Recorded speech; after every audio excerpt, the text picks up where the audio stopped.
Bonjour. Tu sais sans doute que pour prier, il y a différentes attitudes du corps et il y a différents lieux. Et aujourd'hui, je suis dans un des lieux les plus importants pour un chrétien, une chapelle, une église. On dit aussi le mot oratoire, parce qu'en latin, orare, ça veut dire prier. Et aujourd'hui, je te parle depuis l'oratoire de l'évêché de Dax. C'est là que, pratiquement tous les jours, quand je n'ai pas d'autre messe ailleurs, je célèbre l'Eucharistie.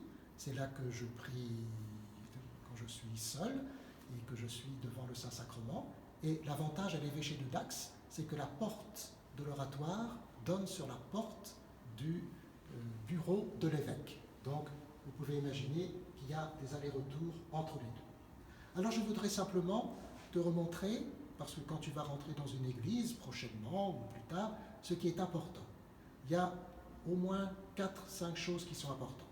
La première, c'est d'abord le tabernacle. Tu vois la petite lumière rouge qui est ici, elle manifeste qu'il y a quelqu'un de présent. Le tabernacle, c'est là que l'on met les hosties consacrées, le corps du Christ, que l'on n'a pas consommé pendant la messe. Normalement, ce corps du Christ, depuis les premiers chrétiens, il a été gardé pour qu'on puisse donner la communion aux malades, aux personnes qui n'ont pas pu dire la messe. Et puis, progressivement, eh bien, on s'est mis à adorer l'Eucharistie, le Christ présent dans son Eucharistie, dans le tabernacle. Donc ça, c'est évidemment ce qui est le plus important, c'est la présence du Christ ressuscité. Mais il y a d'autres présences. L'autel. L'autel, on dit qu'il représente le Christ. C'est vraiment le roc, le rocher sur lequel on peut s'appuyer.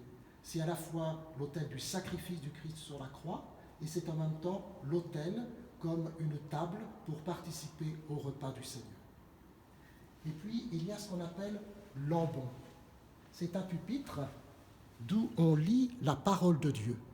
Et dans la liturgie, la parole de Dieu a une importance considérable puisqu'on écoute d'abord Dieu qui nous parle avant de vivre ce dont il nous a parlé dans le sacrifice de la messe, dans le don qu'il a fait de lui-même la veille de sa mort, en prenant le pain et le vin et en disant « ceci est mon corps, ceci est mon sang ».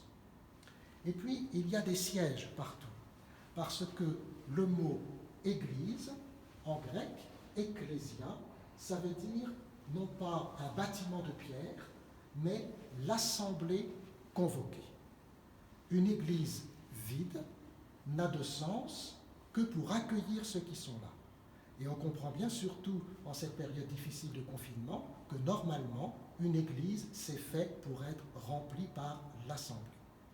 Et puis, il y a un siège qui se distingue, on appelle ça le siège de présidence.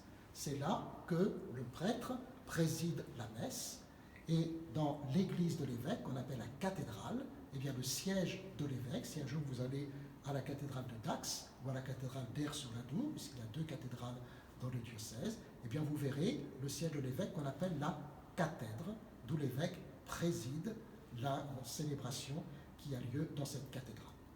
Alors maintenant que tout est là pour nous aider à prier, eh bien nous n'avons plus qu'à nous tourner vers le Christ sur la croix. Ici c'est un Christ à la fois en croix et glorieux, qui nous a dit quand vous priez, eh bien vous direz « Notre Père qui es aux cieux, que ton nom soit sanctifié, que ton règne vienne, que ta volonté soit faite sur la terre comme au ciel.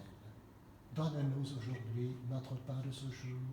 Pardonne-nous nos offenses, comme nous pardonnons aussi à ceux qui nous ont offensés. Et ne nous laisse pas entrer en tentation, mais délivre-nous du mal. Amen. » Voilà, j'espère qu'ainsi, quand tu rentreras dans une église, tu seras encore plus davantage chez toi, puisque Dieu est venu chez nous.